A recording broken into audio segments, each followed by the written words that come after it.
Welcome back. Now, what you're going to notice inside of the workbench is that you can choose how you're going to interact with Claude. You can click on the model settings.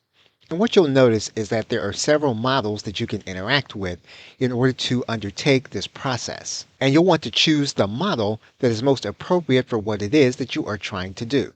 You can also choose the temperature of Claude.